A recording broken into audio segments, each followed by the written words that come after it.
And this, ladies and gentlemen, is why you should always wear safety glasses.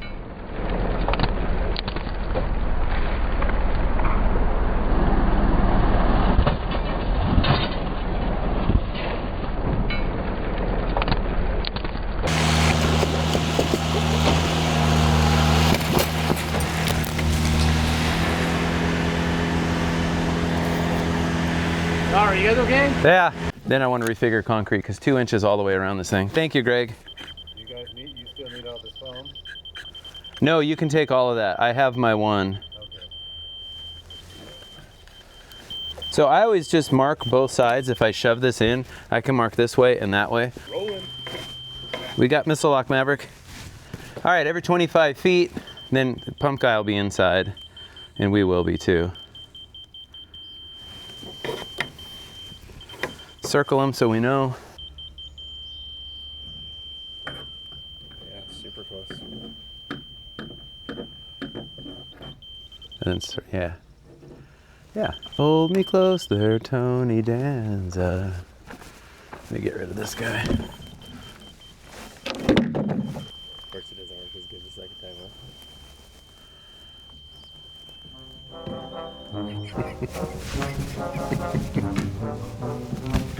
Oh man. It's like Tom Cruise on Cocktail, if you ask me. Alright, so what we do is we're not that clean on footings, and so you end up with gaps like this periodically. We just fill in with foam. It keeps the cement in, concrete in.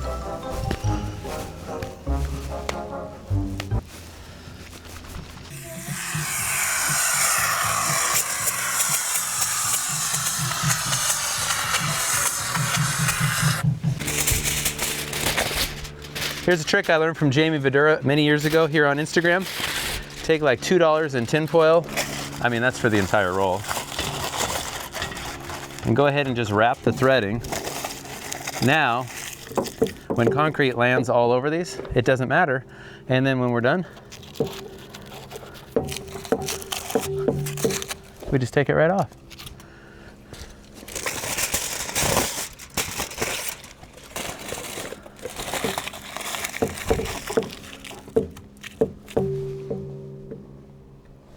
Hey, top of the afternoon to you, everybody. So we're supposed to be pouring concrete here in a couple minutes, but they are running a little bit late, and it's hot.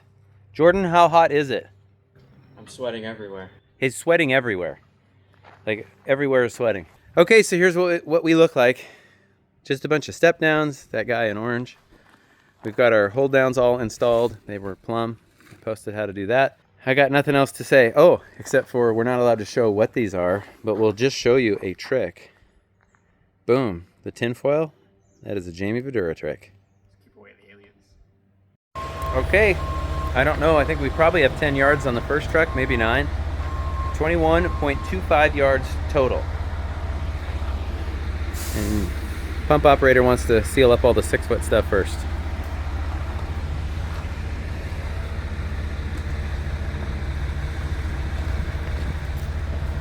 All superheroes wear capes, right, Kyle?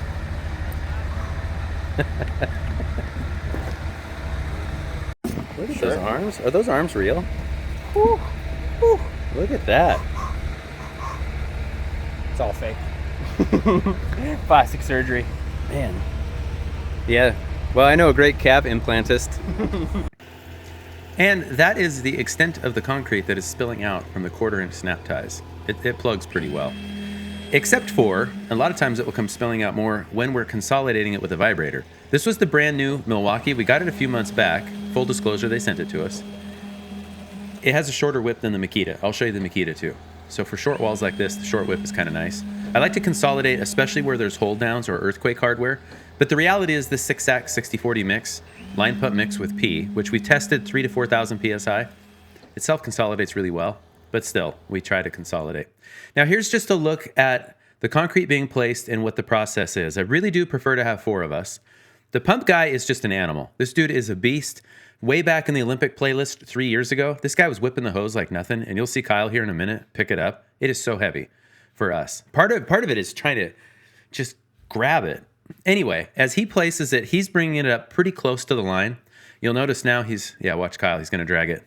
It's just hard. But anyway, he's kind of shooting the pump guy. He's filling up those step downs. He wants to let those set up just enough that you can kind of plug it. What Greg, my brother-in-law on the orange, and I are doing is we're just bringing it to the line, knocking the rocks down, and then we're going to shake the wall. I might have even tried that, but we couldn't because that wall's braced. Anyway, that's the thought process. That's how I was taught in the early 90s. Pretty straightforward and simple. 10 yards down. That's how you do it. So thankfully we got water from the neighbor, so we can kind of hose off down low as we go. This will make it a lot easier to strip later. And you can see, so there's the gap from the snap ties, and it just plugs. The pea gravel will plug that. And then whenever you have a step down, just let it mound up. Once that hardens up a little bit, then we can pull that out and level. Just don't forget that step. I know some guys that did that on this job.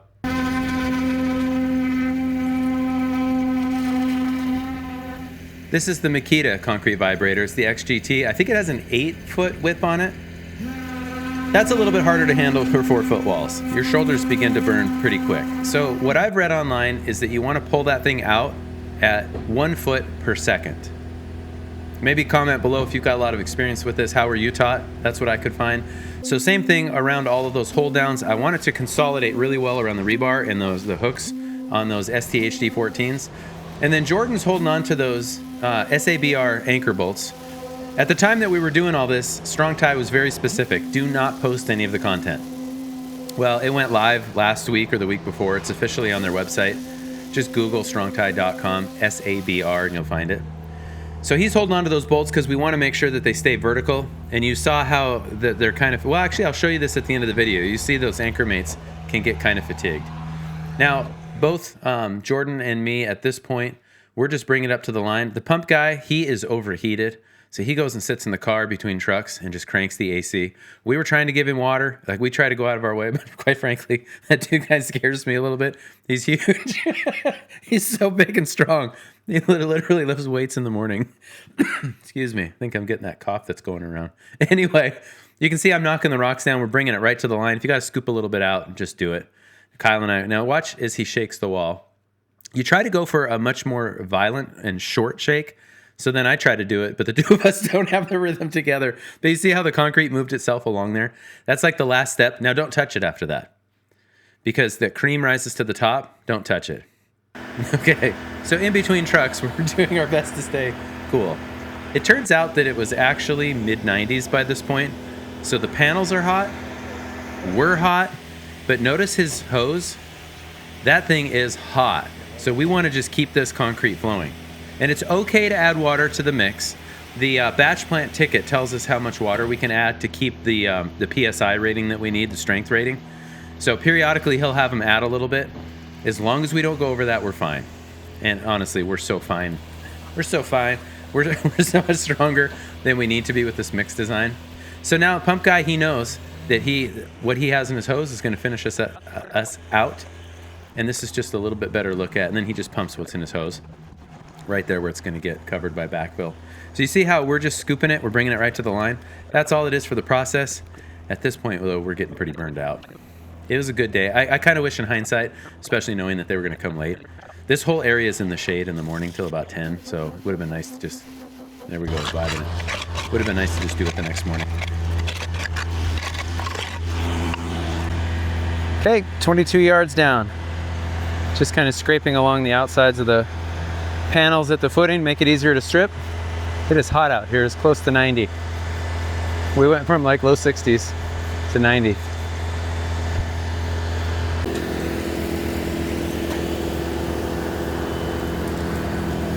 We're a little burned out. All right, let's get out of here. Hey, happy Monday, everybody. Giddy up. So in my very strong opinion, the framers should be the ones to lay out for hold down bolts. Because those have to connect to the framing, the framer has to lay out windows. Like in this case, we have 2 sets of windows, shear walls on both sides with hold downs on both sides. Well, the foundation guy may or may not have experience framing and know the standoffs on the hold downs and all that technical stuff. You know, many times I've shown up and we have a hold down strap sticking up right through the middle of a sliding glass door. Something that our engineer always specified was, like, he had a note in there to ensure that cast in place bolts are accurately located. Kind of feels like an understatement. So that is what we are going to try and do. So I'm looking at the elevation. I can see that the windows in this area, they are 2 windows, 2 windows. They directly match. I don't really need to know the length of the window, but I do need to know the heights. In the dining den, which is where I'm at, I have 2 3060s. And up above, this would be bedroom 2, behind the porch, 2 3050s. Okay, so they're both 3.0 windows. So the first thing I need to do is make sure that yes, they are indeed centered. 6'6", 6'6". So I want to know what concrete is here. This should be 13 foot. Okay, half of 13 is 6'6". Really, there's a mark there from previous. Always double check yourself twice. I got 6'6" and 1/8. That is close enough. So I'm gonna go ahead and just put a mark on my form, center. Now I know that I'm gonna put a king stud and a trimmer on each side. So studs are 1.5 inches, half of that is 3/4 each way.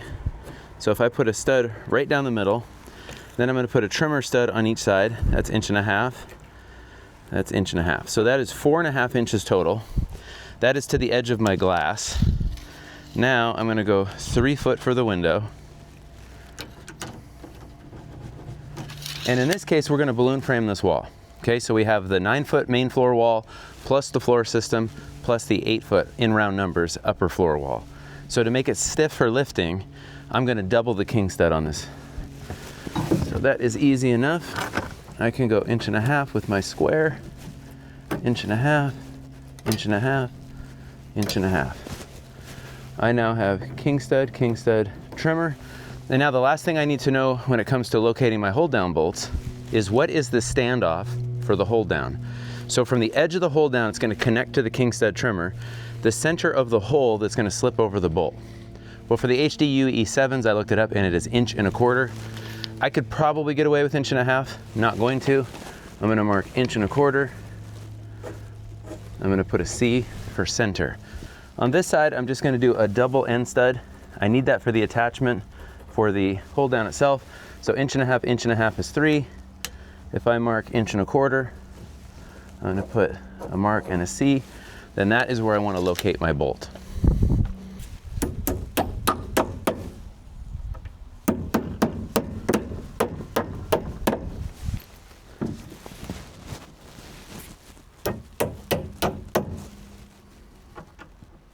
This is the brand new Simpson Strong-Tie SABR cast in place anchor bolt. This replaces the SB and the SSTB. Those have the little curly Q. Basically what this bolt does is it simplifies anchor bolt selection. The gentle sweep allows for higher design loads. Now there's a bunch of advantages to this. One is this 6-inch threading is across the line of different diameters of the bolts. So you locate the bottom thread with the top of the concrete and you have the correct embedment. This 6 inches allows us to use 2x or 3x mud cell. When you look at the head stamp, you're going to notice a number, in this case 5. They're all called out in eighths. So 5 would be 5/8, 7 would be 7/8. When you place these, you want the arrow, if it's a mid-wall application, to be somewhere between 45 to the panel and 135. So figure 45 from the right, 45 from the left. Or if you just want to simplify it, just go 90 degrees. In a corner application, you want to make sure that you're 45 degrees off the corner. This is a single piece hot forged design, which just means that there's fewer parts that the dealer has to stock in inventory, and it's fewer parts for us to lose.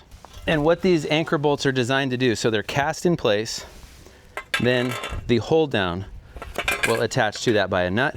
And then this is the new HDU E7. This is pretty slick. SDS screws perpendicular, and then some that go up at a 45. So this is our hold down. This is what anchors our shear walls to the foundation. Here's a pro tip I learned from Jamie Verdura. Protect the threading.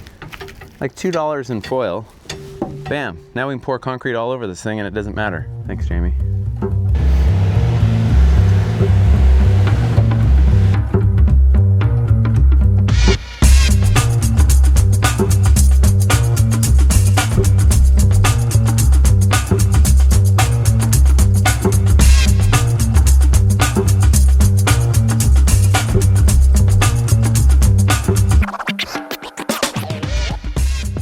We pour our foundations in 2 steps, one for the footing, one for the stem walls. To seal off the joint between the stem wall and footing, we're using Polyguard's Blue Barrier Gap Filler. The next step is to thoroughly mix up the Polyguard Stretch Flex. Now in this case, we're gonna go ahead and paint the foundation. You could also spray it. This is designed for waterproofing below grade where hydrostatic pressure might be present. Then we snap lines representing the top of the drain fabric. We don't need no stinking mechanical fasteners. We just spray the wall and the back of the fabric with Quick Grip. Let that set for just a couple of minutes and then go ahead and install the drain fabric. 2 people installing the fabric on short runs works well with 1 person smoothing it out, the other person holding it to the line. On longer runs, 3 people with 1 person in the middle, smoothing toward each end. We are now ready to install piping for the downspouts, then backfill, and then guess what? We're gonna spend the summer framing.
We used up about 46 of the fiberglass rebar, doweled it into the walls, all tied together.